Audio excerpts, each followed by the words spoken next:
Assalamualaikum warahmatullahi wabarakatuh. Perkenalkan, saya Aini Wirya. Saya ingin mempresentasikan bahan ajar saya tentang menghadapi pesaing pasar.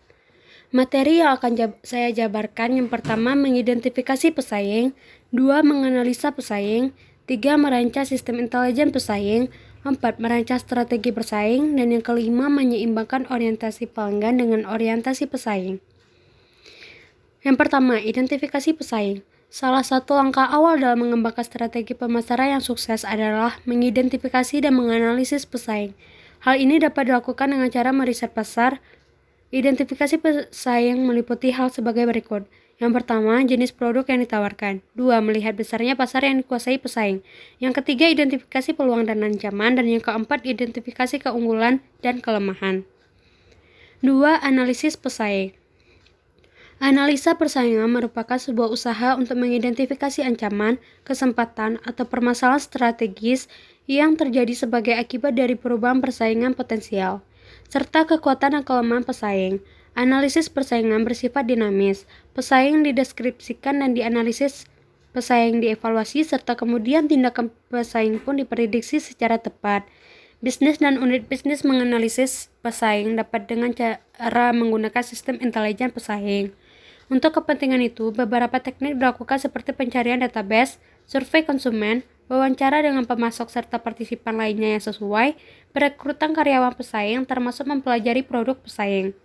Tujuan analisa pesaing antara lain, yang 1. Memahami arti perubahan karena perubahan itu perlu.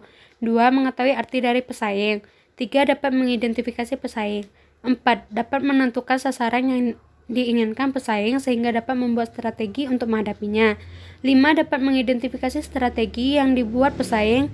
6. Mampu menganalisis kekuatan dan kelemahan pesaing. 7. Mampu mengidentifikasi reaksi pesaing. Dan yang ke-8 mampu merencanakan strategi apa yang harus dibuat untuk menghadapi pesaing. 3. Merancang sistem intelijen pesaing. Pembentukan sistem, mengidentifikasi jenis-jenis informasi persaingan yang penting, sumber terbaik untuk mendapatkan informasi, penugasan seseorang yang akan mengelola sistem tersebut, dan pelayanan yang dihasilkan. B. Pengumpulan data. Data dikumpulkan secara berkesinambungan dari lapangan, dari orang-orang yang berbisnis dengan pesaing, pengamatan atas pesaing, serta dari data yang dipublikasikan. C. Evaluasi dan analisis data.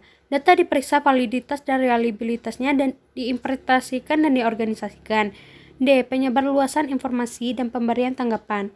Informasi utama harus disampaikan kepada pengambil keputusan yang relevan, dan pertanyaan manajer tentang pesaing harus dijawab. Dengan sistem yang terancam baik, manajer perusahaan akan mendapatkan informasi tepat waktu tentang persaingan melalui telepon, buletin, berita berkala, dan laporan.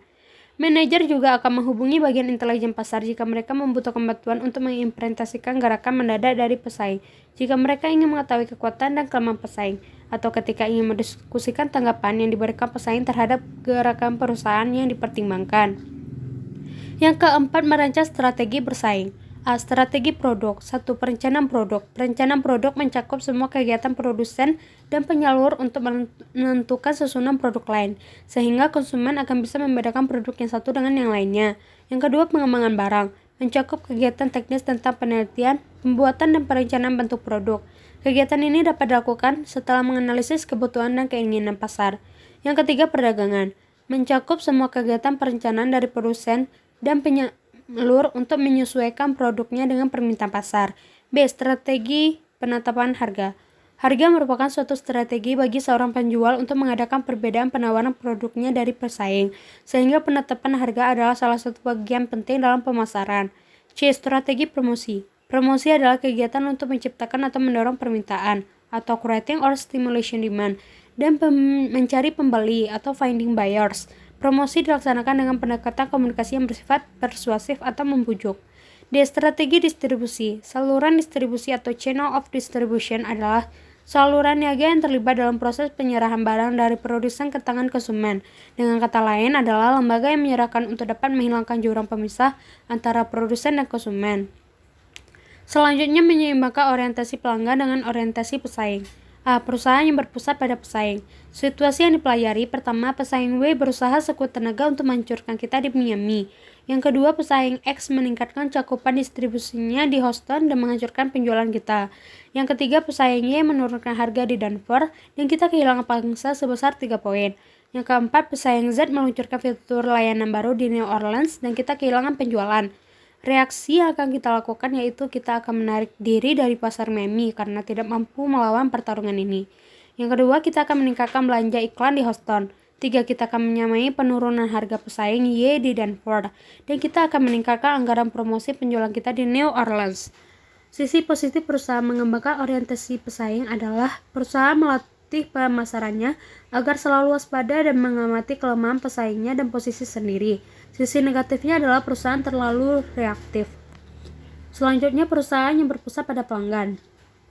Situasi yang dipelajari yaitu keseluruhan pasar tumbuh 4% per tahun. Yang kedua, segmen yang sensitif terhadap kualitas tumbuh 8% per tahun. Lalu segmen pelanggan yang suka menawar juga tumbuh pesat, tetapi pelanggan ini tidak bertahan lama dengan satu pemasok. Semakin banyak jumlah pelanggan yang menunjuk minat di hotline 24 jam yang tidak ditawarkan oleh industri manapun. Reaksi, kita akan lebih memfokuskan lebih banyak usaha untuk mencapai dan memuaskan segmen kualitas pasar. Kita akan membeli komponen yang lebih baik, meningkatkan pengendalian kualitas dan mengubah tema iklan menjadi kualitas. Lalu kita akan menghindari penurunan harga dan melakukan kesepakatan karena kita tidak menginginkan jenis pelanggan yang membeli dengan cara ini. Lalu kita akan memasang hotline 24 jam jika tampak menjanjikan.